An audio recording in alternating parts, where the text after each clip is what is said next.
Hi all, എല്ലാവർക്കും AZB അക്കാഡമിയിലേക്ക് സ്വാഗതം.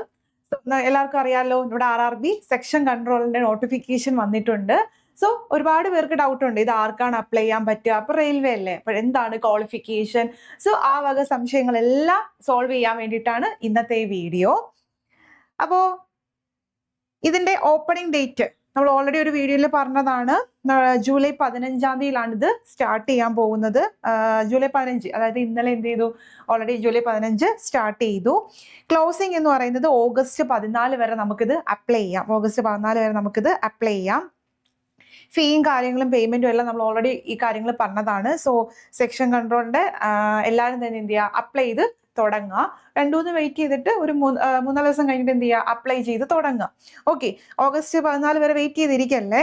Okay ആണല്ലോ. ഇനി ഇതിന്റെ മെയിൻ എന്ന് പറയുന്നത് പോസ്റ്റ് എന്താണ്? സെക്ഷൻ കൺട്രോൾ ആണ്. പേ ലെവൽ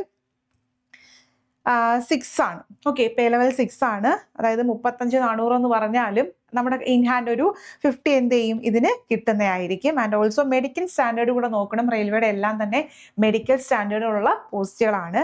ഗ്രാജുവേഷൻ വേണം. ഓക്കെ, ഇതിന്റെ ക്വാളിഫിക്കേഷൻ എന്ന് പറയുന്നത് ഡിഗ്രി ആണ്. ഓക്കെ, അപ്പൊ 10+2 മാത്രമല്ല, ഡിഗ്രി ആണ് ഇതിന്റെ ക്വാളിഫിക്കേഷൻ. ഏതെങ്കിലും ഒരു ഡിഗ്രി ഫ്രം എനി യൂണിവേഴ്സിറ്റി ആണ് ഇവർ ചോദിച്ചിരിക്കുന്നത്. സോ ക്വാളിഫിക്കേഷൻ ഡിഗ്രി നിങ്ങൾക്കുണ്ടെങ്കിൽ അപ്പൊ എന്ത് ചെയ്യാം, നമ്മുടെ സെക്ഷൻ കൺട്രോളിന് വേണ്ടിയിട്ട് അപ്ലൈ ചെയ്യാനായിട്ട് സാധിക്കും. ഓക്കെ ആണല്ലോ. അപ്പൊ ക്വാളിഫിക്കേഷൻ കാര്യം ഡൗട്ട് ഇല്ല, ഡിഗ്രി ആണ് ക്വാളിഫിക്കേഷൻ. ദെൻ അടുത്തെന്ന് പറയുന്നത് ഏജ് ലിമിറ്റ് ആണ്. ഏജ് ലിമിറ്റ് വരുന്നത് 20 വയസ്സ് മുതൽ 33 വയസ്സ് വരെയാണ്. 20 വയസ്സ് മുതൽ 33 വയസ്സാണ്. അതായത് UR ആൻഡ് EWSന്റെ ഡേറ്റ് ഓഫ് ബർത്ത് കൊടുത്തിട്ടുണ്ട് ജൂലൈ 2, 1993. OBCക്ക് ആണെങ്കിൽ 90, SC/ST ആണെങ്കിൽ 88. ഓക്കെ, ഇതാണ് അതിന്റെ ഏജ് ലിമിറ്റ് വരുന്നത്. അതായത് 20 വയസ്സും 30 വയസ്സും 33 വയസ്സിന് ഇടയ്ക്കുള്ള എല്ലാവർക്കും ഈ ഒരു എക്സാമിന് അപ്ലൈ ചെയ്യാനായിട്ട് പറ്റും. ദെൻ ഇനി നമുക്ക് അറിയേണ്ടത്, അപ്പൊ ഏജും ക്വാളിഫിക്കേഷനും കാര്യങ്ങളും എല്ലാം നമുക്ക് അറിയാം. എന്താണ്, എങ്ങനെയാണ് പരീക്ഷ എന്ന് അറിയണ്ടേ? പരീക്ഷ അറിയണമല്ലോ, എന്നാൽ നമ്മളല്ലേ എഴുതാൻ പോകുന്നത്. അപ്പൊ പരീക്ഷ എന്താ നമുക്ക് അറിയണ്ടേ? സോ ഇതിന്റെ എക്സാം വരുന്നത് കമ്പ്യൂട്ടർ ബേസ് എക്സാം ആണ്. ആൻഡ് ആദ്യം തന്നെ പറയാം, ഇതിന്റെ മെയിൻ അഡ്വാൻറ്റേജ് എന്ന് പറയുന്നത് 1 ടയർ എക്സാം ആണ്. ഒറ്റ ടയർ പരീക്ഷയാണ് കേട്ടോ. റിട്ടേൺ നമുക്ക് ഒബ്ജക്റ്റീവ് നമുക്ക് വരുന്നത് ഒറ്റ പരീക്ഷയാണ്. അത് കഴിഞ്ഞിട്ട് നമുക്ക് CBAT ഒക്കെ വരുന്നുണ്ട്, അത് വിട്ടേക്ക്. അല്ലാതെ നമുക്ക് ടയർ 1, ടയർ 2 അല്ലെങ്കിൽ എന്താ പറയുക, റെയിൽവേയുടെ കണക്ക് മറ്റ് എക്സാംസിന്റെ കണക്ക് 2-3 ഫേസ് ഒന്നും ഇല്ല, ഒറ്റ പരീക്ഷയേ ഉള്ളൂ. നോക്കിക്കേ, 120 2 മണിക്കൂറാണ് നമുക്ക് എക്സാം. 100 ക്വസ്റ്റ്യൻസ് ആണ് നമുക്ക് അവൈലബിൾ ആയിട്ടുള്ളത്. 1/3 ആണ് അതിന്റെ നെഗറ്റീവ് മാർക്ക് എന്ന് പറയുന്നത്. ഓക്കെ, 100 ക്വസ്റ്റ്യൻ 100 മാർക്ക് 1/3 ആണ്. 1 മാർക്കാണ് കറക്റ്റിന്. നെഗറ്റീവ് വരുന്നത് 1/3 ആണ്. ഡ്യൂറേഷൻ വരുന്നത് 2 മണിക്കൂറുണ്ട്. സോ 100 ക്വസ്റ്റ്യൻ നമുക്ക് 2 മണിക്കൂർ കൊണ്ട് അറ്റൻഡ് ചെയ്യണമെന്ന് പറയുമ്പോൾ ക്വസ്റ്റ്യന്റെ നിലവാരം എങ്ങനെയാണെന്ന് ഒരു ഊഹം വരുമല്ലോ. ഓക്കെ, നോർമലൈസേഷൻ ഉണ്ട്, കാരണം ഒരുപാട് ഷിഫ്റ്റിൽ നടത്തുന്ന എക്സാം ആണ്. അപ്പൊ അതാണ് CBAT. ഇപ്പൊ CBATക്കകത്ത് നമുക്ക് വരുന്ന ടോപ്പിക്കുകൾ ഏതൊക്കെയാണെന്ന് ജസ്റ്റ് നോക്കാം. ഒന്നെന്ന് പറയുന്നത്, ശരിക്കും പറഞ്ഞാൽ ഇതിനകത്ത് മാത്സും റീസണിങ്ങും മാത്രമാണ് വരിക. ഓക്കെ, മാത്സും റീസണിങ്ങും മാത്രമുള്ള ഒരു പരീക്ഷയാണ് സെക്ഷൻ കൺട്രോളർ എന്ന് പറയുന്നത്. അതിനകത്ത് മാത്സിനകത്ത് ജസ്റ്റ് ഒന്ന് പറയാം. മാത്സിനകത്ത് നമുക്ക് വരുന്ന analytical and mathematical capability.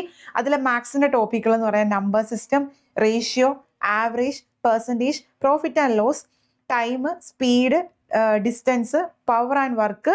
Then algebra ഉണ്ട്, linear equation, AP, LCM, HCF, geometry, area, probability and stat.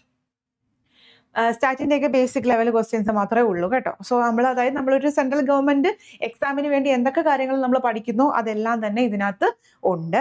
പിന്നെ ഡേറ്റ ഇന്റർപ്രിട്ടേഷൻ ആണ്. ഡേറ്റ ഇന്റർപ്രിട്ടേഷൻ നമുക്കറിയാമല്ലോ, നമ്മളൊരു ചാർട്ട് തന്നിട്ട് അതിൽ നിന്ന് നമ്മൾ ഡേറ്റ ഇന്റർപ്രിറ്റ് എഴുതുന്നതാണ് ഡേറ്റ അനാലിസിസ്. ഓക്കെ, അപ്പൊ അത്രയും കാര്യങ്ങളാണ് നമ്മുടെ മാത്സിനകത്ത് വരുന്നത്. എക്സ്ട്രാ ഒന്നും കാര്യങ്ങളൊന്നും ഇല്ല. പ്രോബിലിറ്റി, സ്റ്റാറ്റ്, ഇതെല്ലാം നമ്മൾ പഠിക്കുന്ന കാര്യങ്ങളാണ്. അത്രയും കാര്യങ്ങൾ നമ്മൾ നോക്കേണ്ടിയിരിക്കുന്നു. ദെൻ സെക്കൻഡ് വൺ എന്ന് പറയുന്നത് ലോജിക്കൽ കേപ്പബിലിറ്റി ആണ്. എന്താണ് ലോജിക്കൽ കേപ്പബിലിറ്റി? അതായത് നമ്മൾ ഈ റീസണിങ്ങിനകത്ത് പഠിക്കുന്ന സെയിം കാര്യങ്ങളൊക്കെ തന്നെയാണ്. Logical reasoning, binary logic, syllogism, clock, calendar, നമ്മളെ സ്റ്റേറ്റ്മെന്റ് ആൻഡ് അസംപ്ഷൻ നമ്മൾ പഠിക്കുന്നുണ്ടല്ലോ. Blood relation, family tree, blood റിലേഷനകത്ത് വരുന്നതാണ്. Solving puzzles. ഓക്കെ, അതുപോലെ തന്നെ കോംപ്രിഹെൻഷൻ എന്ന് പറഞ്ഞാൽ അവരൊരു പാസേജ് തരും, ആ പാസേജിനകത്ത് നിന്നും നമുക്ക് എന്ത് ചെയ്യാം, അതിൽ നിന്നും ആൻസർ കണ്ടെത്തുന്ന രീതിയിലുള്ള കാര്യങ്ങളാണ്. അതായത് നമുക്ക് റീസണിങ്ങിനകത്ത് വരുന്ന ടോപ്പിക് തന്നെയാണ്. ഒരു പാരഗ്രാഫ് വരും, ചില 11 ക്വസ്റ്റ്യൻസ് കാണും. അതിൽ നമുക്ക് നേരത്തെ നമ്മൾ മാത്സിൽ പറഞ്ഞ പോലെ ഡേറ്റ ഇന്റർപ്രറ്റ് ചെയ്ത് എഴുതാനായിരിക്കും. ആ വക കാര്യങ്ങളാണ് നമുക്ക് ഇതിനകത്ത് വരുന്നത്. നോക്കിക്കേ, comprehension passage and questions would be given in English language from any subject on history, society, literature, science, environment. ഇത് ഏത് വേണമെങ്കിലും ആവാം. അതിൽ നിന്നൊരു ഐഡിയ എന്തെങ്കിലും എഴുതാനോ എടുക്കാനായിരിക്കും. അതിൽ വലിയ ഇമ്പോർട്ടൻസ് ഇല്ല. നമ്മൾ നേരത്തെ പറഞ്ഞ റീസണിങ് തന്നെയാണ്. ഓക്കെ, സ്റ്റേറ്റ്മെന്റ് അസംഷൻ തരാം, സ്റ്റേറ്റ്മെന്റ് കൺക്ലൂഷൻ, അതൊക്കെയാണ് ഇതിനകത്ത് ഉദ്ദേശിക്കുന്നത് കേട്ടോ. നമ്മുടെ അഭിപ്രായം, ഓക്കെ, അതൊക്കെയാണ് ഇതിനകത്ത് വരുന്നത്. ദെൻ മൂന്നാമത്തത് നമ്മൾ ഓൾറെഡി പഠിക്കുന്ന കാര്യമാണ്. റീസണിങ് തന്നെയാണ് കേട്ടോ. റീസണിങ് തന്നെയാണ്. എന്താണ്? Relation between two item. നമ്മുടെ അനലോജി അല്ലെ, അനലോജി ഉണ്ട്. And series compilation. പിന്നെന്താണ്? Identify the pattern in a sequence of numbers. Sequence and series ആണ്. And predict the next term. എന്താണ്? അനലോജി തന്നെയാണ്, സീരീസ് ആണ്. Odd one out. Coding decoding കണ്ടോ, coding decoding. Solving ranking, order and ranking. പിന്നെന്താണ്? Arrangement based problem. ഇപ്പോൾ order and ranking ഉണ്ട്. Then പിന്നെന്താണ്? Coding decoding, number series, sequence and series, ഇതെല്ലാം ഇതിനകത്തുണ്ട്, റീസണിങ്ങിനകത്ത് വരും. So reasoning, mental reasoning analogy എന്ന് പറയുന്നതും ദെൻ ലോജിക്കൽ കേപ്പബിലിറ്റി എന്ന് പറയുന്നതും വലിയ ഡിഫറൻസ് ഒന്നുമില്ല. ലോജിക്കിനകത്ത് മെയിനായിട്ട് നമ്മൾ വരുന്ന ലോജിക്കൽ റീസണിങ് ആണ്. സ്റ്റേറ്റ്മെന്റ് കൺക്ലൂഷൻ, സ്റ്റേറ്റ്മെന്റ് അസെപ്ഷൻ, ഇൻഫറൻസ്, അങ്ങനത്തെ കുറച്ച് കാര്യങ്ങളുണ്ടല്ലോ, അതെല്ലാമാണ് ഇതിനകത്ത് വരുന്നത്. ഓക്കെ, സോ റീസണിങ് മാത്സ് മാത്രമാണ് ഇതിനകത്ത് വരുന്നത്, നമ്മുടെ CBT 1 വരുന്നത്. CBT 1 മാത്രമേ നമുക്കുള്ളൂ. സോ CBT 1 കഴിഞ്ഞിട്ട് നമ്മളെ കാത്തിരിക്കുന്ന പരീക്ഷ എന്താണ്? CBAT ആണ്. കമ്പ്യൂട്ടർ ബേസ്ഡ് ആപ്റ്റിറ്റ്യൂഡ് ടെസ്റ്റ് ആണ്. അത് നമ്മുടെ സൈക്കോമെട്രിക് ടെസ്റ്റ് പോലുള്ള ടെസ്റ്റ് ആണ്. അതിനകത്ത് കുറേ കാര്യങ്ങളൊക്കെ ഉണ്ട്. അതിനകത്ത് ഇംഗ്ലീഷിലും ഹിന്ദിയിലും അവൈലബിൾ ആണ്. മിനിമം 42 മാർക്കാണ് അതിനകത്ത് എന്ത് പറയുന്നത്, ക്വാളിഫൈ ചെയ്യാനായിട്ട് പറയുന്നത്. സോ ഇതിന് നമുക്ക് ഡീറ്റെയിൽ ആയിട്ടുള്ളത് CBT എന്താണെന്നുള്ളത് നമുക്ക് ഒരു വീഡിയോയിൽ നമ്മൾ പറയുന്നതായിരിക്കും. ആൻഡ് ഓൾസോ ഇതിന്റെ പ്രത്യേകത എന്ന് പറയുന്നത്, നമ്മുടെ കമ്മ്യൂണിറ്റി കാറ്റഗറി വെച്ചിട്ട് റിലാക്സേഷൻ ഒന്നും തന്നെ ഈ ഒരു CBATക്കകത്തില്ല. എല്ലാവർക്കും ഒരേപോലെയാണ്.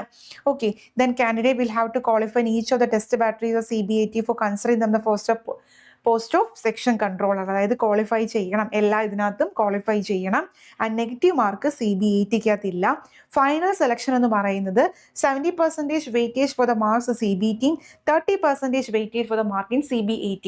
അപ്പോൾ 70% CBTയിലും 30% CBATയിലും, ഇതിൽ രണ്ടിലുമുള്ള മാർക്ക് പെർസെൻറ്റേജ് വെച്ചിട്ടാണ് നമ്മുടെ ഫൈനൽ സെലക്ഷൻ എന്ന് പറയുന്നത്. ഓക്കെ ആണല്ലോ, ക്ലിയർ ആയല്ലേ? അപ്പം ഡൗട്ടും കാര്യങ്ങളൊക്കെ ഏകദേശം കംപ്ലീറ്റ് ആയെന്ന് വിചാരിക്കുന്നു. അപ്പം നമ്മൾ CBATയെ കുറിച്ച് നമ്മൾ ഇപ്പോൾ ഒന്നും ചിന്തിക്കേണ്ട ആവശ്യമില്ല. നമുക്ക് എന്ത് മതി? CBTക്ക് വേണ്ടി നമുക്ക് പ്രിപ്പയർ ചെയ്യാം. So AZB അക്കാഡമിയുടെ RRB section control 2026 എക്സാംസിന് വേണ്ടിയിട്ട് ഓൾറെഡി ക്ലാസ്സസ് ലോഞ്ച് ആയിട്ടുണ്ട്. സെപ്പറേറ്റ് ലൈവ് റെക്കോർഡഡ് ക്ലാസ്സസും പിന്നെ PDF നോട്ടുകളും സബ്ജക്ട് വൈറ്റ് ടെസ്റ്റുകളും മോക്ക് ടെസ്റ്റുകളും എല്ലാം അവൈലബിൾ ആണ്. ഫുൾ മെന്റർഷിപ്പ് നിങ്ങൾക്കുണ്ട്. സോ ഈ എക്സാംസിന് വേണ്ടി പ്രിപ്പയർ ചെയ്യുന്ന ആരെങ്കിലും ഈ വീഡിയോ കാണുന്നുണ്ടെങ്കിൽ ഉറപ്പായിട്ടും കോഴ്സ് പർച്ചേസ് ചെയ്ത് ക്ലാസ്സസ് പ്രിപ്പറേഷൻ കണ്ടിന്യൂ ചെയ്യുക. ഇപ്പം തന്നെ എന്ത് ചെയ്യുക, സ്റ്റാർട്ട് ചെയ്യുക. ഓൾറെഡി പ്രിപ്പറേഷൻ കണ്ടിന്യൂ ചെയ്യുന്നവർ ഒരു എന്താ പറയുക, റിവിഷൻ പോലെ എല്ലാ കാര്യങ്ങളും സെറ്റായിട്ട് നോക്കുക. സോ നമുക്ക് ഓഗസ്റ്റ് വരെ പരീക്ഷ അപ്ലൈ ചെയ്യാം. ഇറ്റ് മീൻസ് ഓഗസ്റ്റ് കഴിഞ്ഞാൽ സെപ്റ്റംബർ ഒക്ടോബർ ആ ഒരു ടൈമിൽ നമുക്ക് എക്സാം കാണും. ഓക്കെ, സോ നിങ്ങൾ എല്ലാ ഡൗട്ടും കാര്യങ്ങളും തീർന്നെന്ന് വിശ്വസിക്കുന്നു. മറ്റൊരു വീഡിയോയിൽ കാണാം. താങ്ക്